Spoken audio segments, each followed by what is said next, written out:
Hello everyone, my self doctor Hardeep. Medicine knowledge में आपका स्वागत है। आज हम बात करेंगे हाइपोथायराइडिज्म के बारे में, जो कि थायराइड ग्लैंड का एक डिसऑर्डर है। तो थायराइड ग्लैंड क्या होती है? थायराइड ग्लैंड जो है एक छोटी सी बटरफ्लाई शेप की ग्लैंड है, जो कि हमारे फ्रंट ऑफ द नेक यानी गर्दन के अगले हिस्से में जो उभरा हुआ भाग हो तो उसके जस्ट नीचे जो है सिचुएटेड होती है। गर्दन का जो उभरा हुआ भाग जिसके नीचे थायराइड ग्लैंड सिचुएटेड होती है उसको एडम्स एप्पल बोलते हैं। यह है थायराइड ग्लैंड है। थायराइड ग्लैंड जो है T3 T4 हार्मोन्स, जो कि हमारे मेटाबॉलिज्म के लिए बहुत ही इंपॉर्टेंट हार्मोन्स हैं, ये रिलीज़ करवाती है। और उनके जो है रिलीज़ होने में ज़्यादा या कम हो जाने के कारण जो दिक्कतें होती हैं उनको हाइपो और हाइपरथायराइडिज्म बोलते हैं। और जो इन हार्मोन्स को जो है रिलीज़ करवाने का काम करता है वो TSH हार्मोन्स का काम होता है, जो कि हमारे पिट्यूटरी के द्वारा जो है रिलीज़ करवाया जाता है। TSH यानी थायराइड स्टिमुलेटिंग हार्मोन्स जो है थायराइड ग्लैंड को सेल्स को ट्रिगर करता है T3 और T4 हार्मोन्स को रिलीज़ करवाने के लिए। अब आते हैं हाइपोथायराइडिज्म होता क्या है। हाइपोथायराइडिज्म यानी कि जो नॉर्मल लेवल से अगर हार्मोन्स जो है कम रिलीज हो और उनके कारण से हमें जो है कुछ फिजियोलॉजिकल चेंजेस जो है बॉडी में देखने को मिलें तो उसको हम हाइपोथायराइडिज्म बोलेंगे। अब आते हैं इसके कोज के बारे में। सबसे पहला कोज है इसमें ऑटो इम्यून डिसऑर्डर्स के कारण ऐसा हो सकता है, जैसे हशीमोटो थायराइडाइटिस के केस में ये हमारा इम्यून सिस्टम कभी कभार जो है एंटीबॉडीज़ बना देता है थायराइड ग्लैंड के खिलाफ और इसके सेल्स को डिस्ट्रॉय कर देता है, जिसके कारण हमें हाइपोथायराइडिज्म देखने को मिलता है। दूसरा आता है ओवर रिस्पॉन्स टू हाइपरथायराइडिज्म, यानी कि हाइपरथायराइड की दवाई अगर हम लेते हैं बैक टू नॉर्मल के लिए, लेकिन उससे नॉर्मल होने के बजाय जो हार्मोन्स का लेवल है वो कम हो जाता है तो उसके कारण से हाइपोथायराइडिज्म हो जाता है। फिर आता है थायराइड की ग्लैंड की सर्जरी, यानी पार्शली और कम्प्लीटली अगर हम थायराइड ग्लैंड को ही रिमूव करते हैं तो उसकी वजह से जो हार्मोन्स की डेफिशिएंसी होगी वो भी हाइपोथायराइडिज्म का कारण बनती है। फिर आता है radiation therapy. Radiation therapy head और नेक के कैंसर के केस में रेडिएशन थेरेपी अगर प्रयोग करते हैं तो उसके कारण से जो है थायराइड ग्लैंड के कुछ सेल्स जो है डीजनरेट यानी डिस्ट्रॉय हो जाते हैं, जिसके कारण से जो है हार्मोन्स का लेवल कम हो जाता है। फिर आता है मेडिकेशंस के कारण। मेडिकेशन जैसे लिथियम, जो कि साइकाइट्री प्रॉब्लम्स को दूर करने के लिए उसका प्रयोग करते हैं, तो उसके अगर हम ज़्यादा लंबे टाइम तक प्रयोग करते हैं तो उसके कारण हमें जो है हाइपोथायराइडिज्म देखने को मिलता है। फिर आता है कॉन्जेनाइटल कोज, यानी कि बेबी जो कि जन्म के साथ ही उनकी थायराइड ग्लैंड या तो एब्सेंट हो या फिर उसमें कोई डिफेक्ट हो, जिसके कारण से हार्मोन रिलीज में जो है कुछ परेशानियाँ देखने को मिलती है और हाइपोथायराइडिज्म हो सकता है। फिर आता है पिट्यूटरी डिसऑर्डर्स, यानी कि अगर पिट्यूटरी के द्वारा जो TSH रिलीज करवाने में वो कम रिलीज हो या ना ही रिलीज हो तो जो कि ट्रिगर करता है थायराइड ग्लैंड को हार्मोन रिलीज के लिए, तो उसके कारण हाइपोथायराइडिज्म देखने को मिलता है।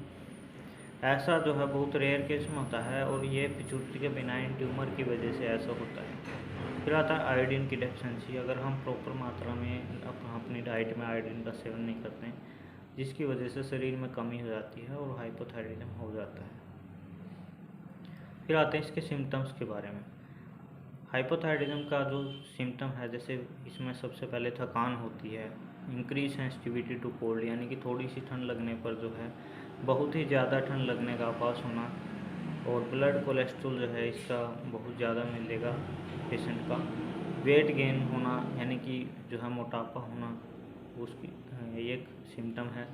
हार्ट रेट जो है नॉर्मल से कम मिलेगी। ड्राई स्किन होगी, यानी सूखी स्किन जो है देखने को मिलेगी, या खुरदरी जो है स्किन हो जाती है।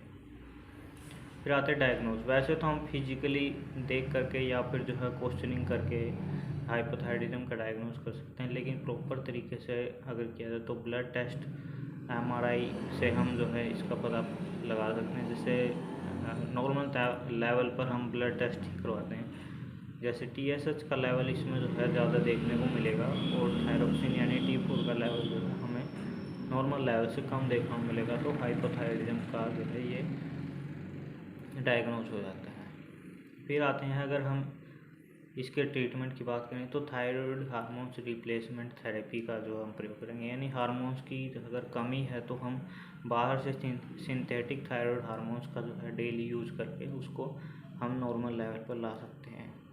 इसके नॉर्मल जो हार्मोन यूज होता है सिंथेटिक, उसको लीवोथायरोक्सिन यूज़ किया जाता है डेली रूटीन में, जिससे हमारा जो है हाइपोथायराइडिज्म नॉर्मल लेवल पर जो है हार्मोन रिलीज होना शुरू हो जाते हैं।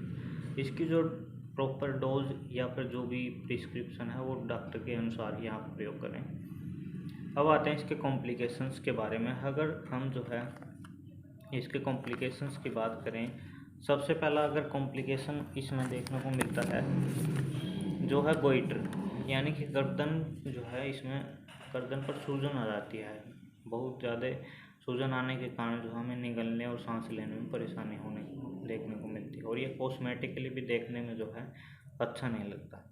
हार्ट प्रॉब्लम्स होती हैं। हाई लेवल ऑफ LDL यानी कि लो डेंसिटी लिपोप्रोटीन या बैड कोलेस्ट्रॉल के कारण जो है हमें हार्ट प्रॉब्लम होने का खतरा बना रहेगा। पेरिफेरल न्यूरोपैथी, पेरिफेरल नर्व जो है डैमेज हो जाती हैं, जिनका काम ब्रेन और स्पाइनल कोर्ड से डिफरेंट पार्ट ऑफ बॉडी तक इंफॉर्मेशन पहुंचाना होता है, तो वो डिस्ट्रॉय हो जाती हैं। फिर आता है इनफर्टिलिटी होना, यानी कि अगर थायराइड हार्मोन कम है तो ओव्यूलेशन को जो है इफ़ेक्ट करेगा, जिसके कारण इनफर्टिलिटी होने की जो है संभावना बन जाती है। फिर आता है बर्थ डिफेक्ट, बेबीज के अंदर जिनके अंदर थायराइड हार्मोन्स जो है वो अनट्रीटेड होते हैं या फिर जो है जन्मजात ही ऐसा होता है, तो उनकी फिजिकली और मेंटली डेवलपमेंट पर जो है बहुत ही बुरा असर देखने को मिलता है।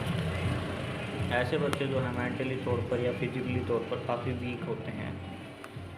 अब आते हैं इसके रिस्क फैक्टर के ऊपर, यानी कि वुमेन्स के अंदर मैन के कंपैरिजन में ज़्यादा हाइपोथायराइडिज्म देखने को मिलता है।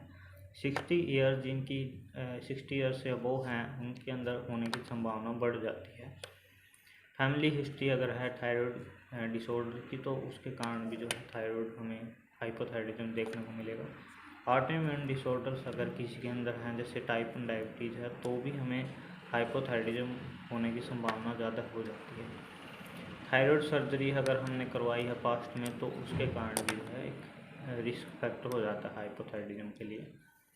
अब आते हैं इसके अंदर क्या क्या जो है प्रिवेंटिव मेजर्स हम ले सकते हैं। इसको प्रिवेंट करना जो है संभव नहीं है, क्योंकि ये जो है हार्मोनल डिजीज़ है और डिफेक्ट के कारण ऐसा होता है, यानी बॉडी के अंदर किसी चीज़ की अगर कमी, आयोडीन की कमी हो, तो उसके कारण से हार्मोन्स की जो है इम्बैलेंस होने की वजह से इसको प्रिवेंट करना पॉसिबल नहीं है।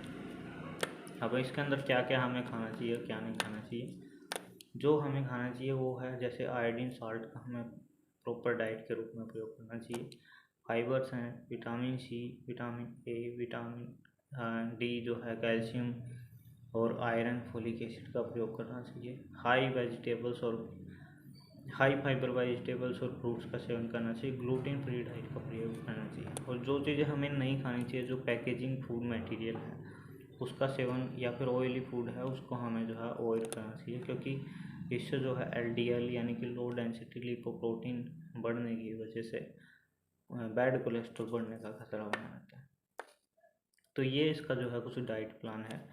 अगर आयुर्वेद के जो है इसमें कुछ दो आसन जो है इम्पोर्टेंट हैं, वो आप जो है कहीं YouTube वगैरह से सीख सकते हैं या देख सकते हैं। जैसे इसमें कपालभाति प्राणायाम जो है, या फिर शीतली प्राणायाम किया जा सकता है। अनुलोम विलोम प्राणायाम करने से आपका जो है थायराइड लेवल जो है वो काफ़ी हद तक जो है नॉर्मल आ जाता है, और डेली लाइफस्टाइल में जो है जैसे थकान वगैरह है, इनसे जो है छुटकारा मिल सकता है। Thanks for watching, please subscribe the channel.